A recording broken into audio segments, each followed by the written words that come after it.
নাই, মীৰা বৰঠাকুৰৰ এতিয়াও নিশ্চয় নাম ঘোষণা হোৱা নাই নেকি? কেতিয়া আজি হৈছে নেকি? আচ্ছা, আজি যদি হৈছেতো আৰু আমাৰ কাৰণে আনুষ্ঠানিকভাৱে হোৱা নাই। এতিয়া আনুষ্ঠানিকভাৱে নোহোৱালৈকে কোন কেণ্ডিডেট সেইটো মই নাজানো, কিন্তু কংগ্ৰেছে যিয়েই কেণ্ডিডেট নিদিয়ক কিয় ইয়াত আমাৰ চিন্তা কৰিবলগীয়া কোনো কাৰণেই নাই।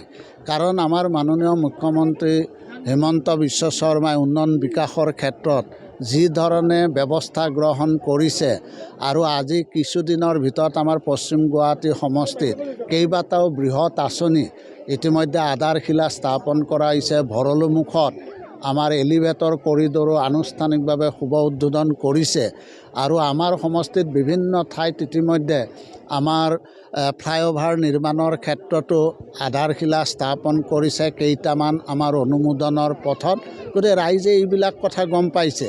ঠিক তেনেকৈ ভাৰতবৰ্ষৰ প্ৰধানমন্ত্ৰী নৰেন্দ্ৰ মোদী ডাঙৰীয়াই আজি অসম উত্তৰাঞ্চলৰ প্ৰতি যি ধৰণে উন্নয়ন বিকাশৰ ক্ষেত্ৰত ব্যৱস্থা গ্ৰহণ কৰিছে, দৰিদ্ৰতা নিৰ্মূলৰ ক্ষেত্ৰত যি ধৰণে আঁচনি গ্ৰহণ কৰিছে, মই ভাবোঁ যে আমাৰ গুৱাহাটী লোকসভা সমষ্টিটো আমি তেনেকুৱা জটিল বুলি কেতিয়াও ভাবিবই নোৱাৰোঁ। আমি এইটো এতিয়া আমাৰ লক্ষ্যটো হৈছে যে আমি ৩-৪ লাখ ভোটত কেনেকৈ আমাৰ প্ৰাৰ্থীগৰাকীক আমি জয়যুক্ত কৰিব পাৰোঁ, যাতে বৃহৎ ব্যৱধানত যাতে আমি আমাৰ প্ৰাৰ্থীক জয়যুক্ত কৰিব পাৰোঁ।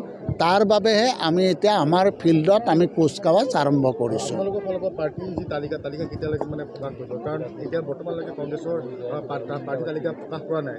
যদি আপোনালোকে কৰাৰ পিছত তেওঁলোকে যি প্ৰাৰ্থী তালিকা প্ৰকাশ কৰাৰ কথা কৈছে, আপোনালোকৰ কেনেকুৱা ধৰণৰ? নাই, আমাৰ ইতিমধ্যে আমাৰ প্ৰাৰ্থী তালিকাৰ ক্ষেত্ৰত আমাৰ ইতিমধ্যে প্ৰায় আমাৰ বিভিন্ন যি আমাৰ জিলা সমিতি আছে, সেই লোকসভা সমষ্টিৰ অন্তৰ্গত বিধান পৰিষদসমূহ আছে, আমি আলোচনা কৰিছোঁ আৰু অহা আমি 10 মাৰ্চ তাৰিখে আমি আমাৰ প্ৰাৰ্থীৰ তালিকা আমি আনুষ্ঠানিকভাৱে ঘোষণা কৰিম।